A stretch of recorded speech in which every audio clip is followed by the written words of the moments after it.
In this video, I'm going to show you the custom presets that I use on my Sony A7IV to get access to high bitrate recording and high frame rate recording with as few clicks as possible. Hey, what's going on? My name is Sarellas. I'm a videographer and editor from Toronto, Canada. I specialize in sports videography, and today we're going through setting up the custom presets in your Sony A7IV mirrorless camera.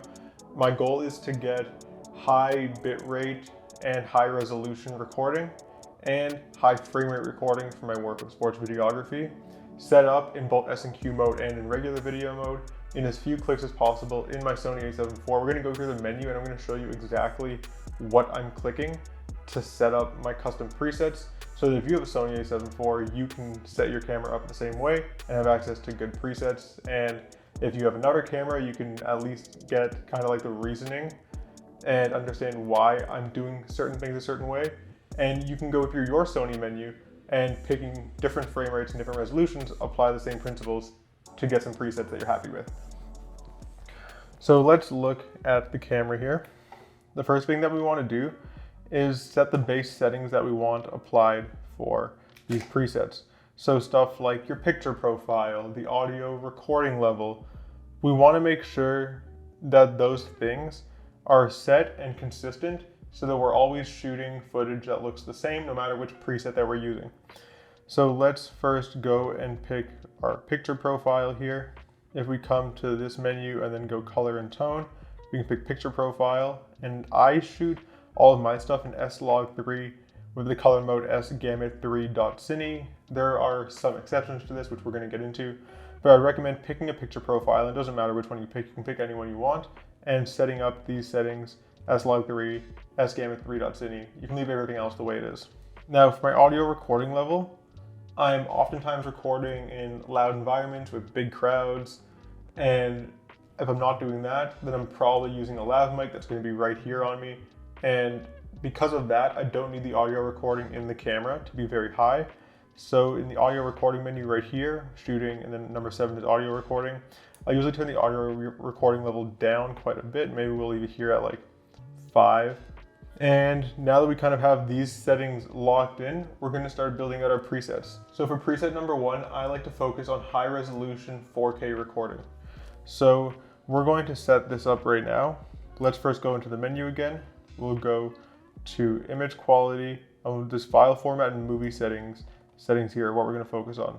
So we want to choose XAVCS 4K. You want to choose XAVCS because it gives you a good compromise between good quality and good playback when you're editing. XAVCHS is also known as H.265, which is good quality, but because it's newer, it doesn't play back very well in editors quite yet. Basically, the more compressed that the recording is, the more difficult it's going to be to play back in your editor, because the editor is like uncompressing it to show you all the frames. And XAVCSI is very uncompressed footage, so it's going to play back really well in your editor. But the file sizes are just huge. So you can shoot it, but you need to have the storage for it, and you need to be prepared for that. I think XAVCS is a good compromise, and that's why I shoot XAVCS for the most part. So we'll click XAVCS 4K, and then under moving settings, we're going to go 24 frames per second, and we want to shoot that in 100 megabits, 422, 10-bit. So we're going to set our shutter speed here to 1/50, since we're recording in 24 frames per second, and unless you have a reason to do otherwise, you want your shutter speed to be 1 over double your frame rate. And we want our aperture to be f2.8. I don't think that this is absolutely necessary. I know some lenses aren't going to be able to get down to f2.8, depending on what you're shooting at. But the lenses that I use can, for the most part, get to f2.8. So this is what I set it at.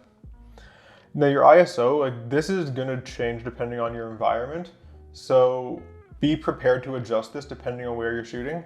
Sometimes if I know I'm going to be in a darker environment or a lighter environment, I'll go to my custom setting and then change it to accommodate that environment and then reset it. But we're just going to pick ISO 800 to keep things consistent here. And I feel like ISO 800 is like a pretty good middle ground where it's not too bright and not too dark. And if you have to adjust your ISO one way or the other while you're in your custom setting, it's not going to be too much of a change. So we'll go to ISO 800. Now, I'm gonna keep the white balance at 5,000. I like keeping the white balance here for these custom settings because it's close enough to daylight that if I have to make an adjustment to daylight white balance, like it's not gonna be too noticeable to be off by a few hundred Kelvin. And a lot of gyms that I shoot at and a lot of fields use LED lights, which are around 4,000 Kelvin. So again, if I shoot at 5,000 Kelvin, like I'm not too far off. Now again, I will make adjustments to the white balance and reset my custom setting if I know I'm going to be shooting in an environment that has a consistent white balance. Before I go into a gym and I know the white balance is 4,000, I will change my custom setting to be 4,000 Kelvin. But 5,000 is like a good middle ground and you can't really go wrong. You're always gonna have the room to tweak the white balance a little if you need to, and I find that I'm always like pretty safe around 5,000. So you can see I just moved this dial here and I can change it, but it's already at 5,000, so we'll just leave it there. And then we're going to set our first setting. So if you notice, you can see right here that I have this white tab here on the video mode, not S&Q mode, on video mode. And this is important. So while in video mode, go to menu, and we're going to go to shooting mode, camera set memory, and we're going to set this as memory number 1 for video mode, not S&Q mode, video mode. So we're gonna click the middle button right here, and that's registered. Now we'll click menu to get out of this, and we're gonna flip to S&Q mode. So just basically turn this dial there, and now we're in S&Q mode. Now every single preset can hold one setting for video mode and one setting for S&Q mode. So we're gonna set up the presets for preset number 1, which is the one right there on the dial, in video mode and S&Q mode, and then we're gonna move on to setting number 2, and then setting number 3. Now for preset number 1 in S&Q mode, we're still gonna shoot 4K 24 frames per second, but we're gonna do it at 2.5 times slow motion. So let's click the menu here, and we're going to come back to image quality. And our file format, we want it to be XAVCS 4K still. Movie settings, this is still correct, but you come to S&Q settings. Now we want to tell it to record in 24 frames per second, but provide us a clip that's in 60 frames per second. So it's going to basically record a clip in S&Q mode, which doesn't have audio, that will play back in your editor at 24 frames per second, but it's already going to be slowed down to the speed of a 60 frames per second clip. You won't have to slow it down when you bring it into your editor. You can choose to speed it up if you'd like by 250% to bring it back to normal speed, but it will record and play back slowed down automatically. And we want to shoot this in 100 megabits per second, 422 10-bit. There are these other settings here in 8-bit. I recommend you shoot 10-bit because that color depth is really, really nice, and you kind of need it when you're shooting in S-Log3. Now, because we're shooting in 60 frames per second, we want to turn our shutter speed up to 1/125. Personally, I like to overcrank my shutter, so which means that I use a faster shutter speed than I typically should be using. I like the jittery effect that this gives my sports videos. So for me personally, I'm going to change my shutter speed for this preset to be 1/320. If you want to shoot with a traditional shutter speed, then leave your shutter at 1/125, but I'm going to do it this way. We're going to leave our aperture at f2.8. We'll bring the ISO up to 3200. One, because we need more light for slow motion footage since our shutter speed is higher. So ISO 3200 is going to allow us to expose properly, but two, the Sony A7IV's dual native ISO kicks in at 3200, so this is also going to give us a clean image. So with this set, we're now going to click menu. We'll go to shooting mode, camera set memory, and we're going to click on memory 1. You can see here, this says S&Q now. It doesn't say video, it says S&Q. So click the middle button, and we are registered. Now we're going to do this for our second preset, and the second custom preset, I like to focus on full HD slow motion recording. So we're going to go into the menu, image quality, and we're going to change the file format to XAVCS HD. Now the reason I'm doing HD recording and not 4K recording is because on the Sony A7IV you can record up to 120 frames per second in HD, and you can only record up to 60 frames per second in 4K, and this 4K 60 mode automatically goes into an APS-C crop. I want to be able to have access to the highest frame rate available on my camera quickly, so that's why I like the setting number 2 right next to the 24 frames per second option to be the slowest frame rate possible. So now go into our movie settings. Make sure your record frame rate is at 120 frames per second. If it's not, you can put it there. And we can only record in 8-bit in 120 frames per second in HD when using the regular video mode that has audio. So we'll leave this at 8-bit. And I'm not going to make this adjustment right now, but when I set this setting, like when I actually turn the dial to use this setting in video mode, I will go into my picture profiles and create a setting, or rather switch to a setting that uses HLG3 color. And I'm going to show you what that setting looks like so you can set it up on your camera and easily change to it if you ever want to shoot 1080p 120 in 8-bit. But anyways, before we do that, let's set our shutter speed, which I'm going to leave at 1/320 because I like to overcrank. f2.8, we already have that. And our ISO, let's bring that up to 6400 since we're now shooting at a higher frame rate. Again, we want to make sure we are in video mode for this. You can see that I was in S&Q mode right up here, so those changes weren't reflecting on the screen, but now that I've switched into video mode, you can see that at the top of the screen here we have XAVCS HD 120p 420 8-bit.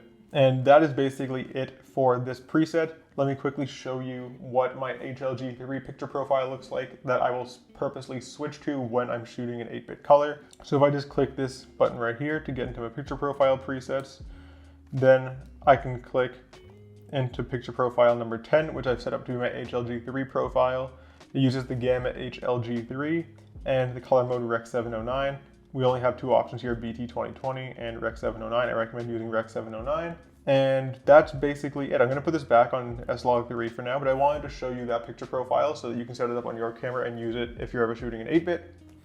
So with this setting set up, let's click menu, and we're going to go to shooting mode, camera set memory, and we're going to set this as number 2. So just click the enter button, and we're good.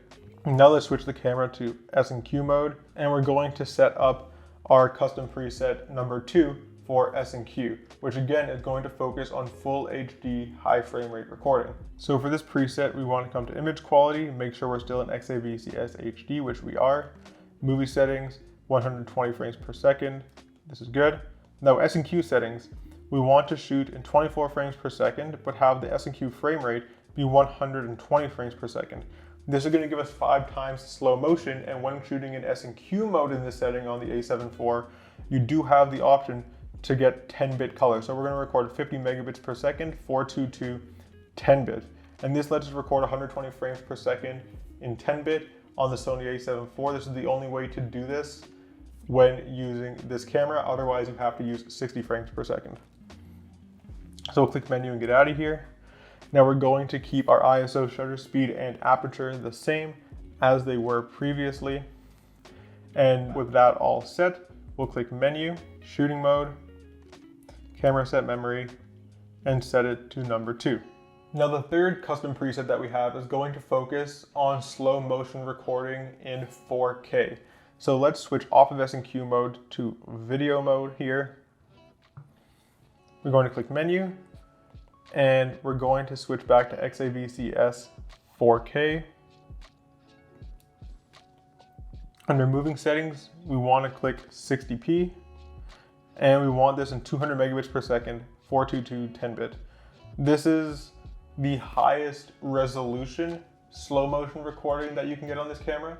It does force you into a crop sensor mode, which in some cases is good. In some cases, you aren't going to want the extra zoom.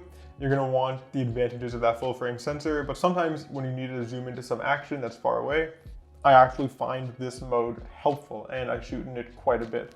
So I like having this mode set up as a custom preset. We're going to leave our shutter here at 1/320 overcranked.